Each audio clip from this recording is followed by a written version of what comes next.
Yeah, I worked on some movies. Why? You want to hear some secrets? There was nothing like a delicious popsicle, be it lying underneath your kitchen table or outside in the sunny sun. But just be careful if you're swimming in the water though, because you could be the next meal for big scary jaws. It's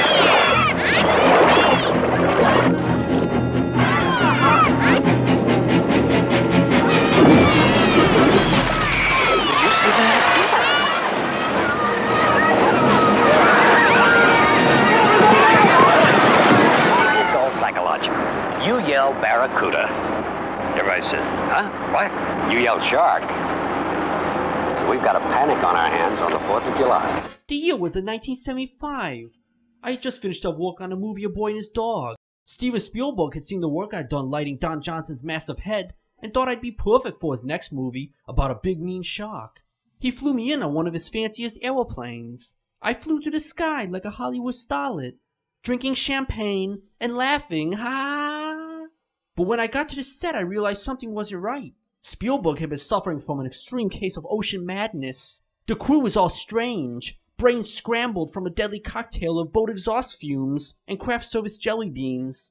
Fistfights were breaking out daily. Spielberg had to have his casting director fly in a real-life great white from the prestigious Australian Shark Actors Studio, trained in method acting by the paranoid schizophrenic Milos Bogdanovich. Horace, as the shark demanded we call him, was the greatest actor I've ever seen. He was able to bring an emotional backbone to the character that the mechanical shark failed to provide. And then he started eating people. By the end of filming, he had eaten 2 extras, the key grip, and 17 interns. Most of Horace the Mad Shark Actor's scenes were left on the cutting room floor.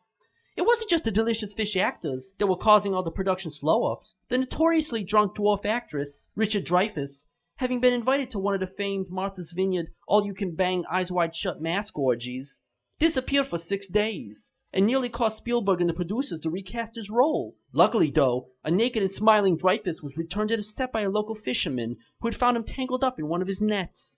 Dreyfuss's character in the movie is an expert with sharks, which got me to thinking, I don't know enough about sharks, so I decided to interview the greatest expert in the world, Dr. Phil Scrumblington, a shark researcher from the Institute of Under the Water, and author of the book Sharks. Do we really need 'em? I'm happy to be here. Thanks for being here. You know a lot about shark, 'cause you're an expert. I'm an expert on shark, the foods they eat, and just all the stuff with the swimming. Well, that is a very interesting observation. Haha, thanks. Why do sharks want to eat us, our pets, and our little children's?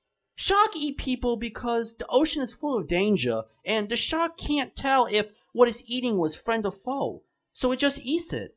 And sometimes people have candy in their pockets, and sharks like candy. You learn something new every day. I agree with what you just said. Haha, thanks for agreeing. Will sharks ever decide to join forces and crawl onto land and enslave, the humans? Yes. Could a shark learn how to do a human's job and then take all the jobs from the humans? A shark can do whatever he feels like because he has many rows of sharp shark teeth, which are very scary. So, as an expert of under the water, you're telling us that if we ever see a shark working a job or hanging out together, like at a meeting, that could happen. Yes. Well, thank you for being here. That leaves me with lots to think about.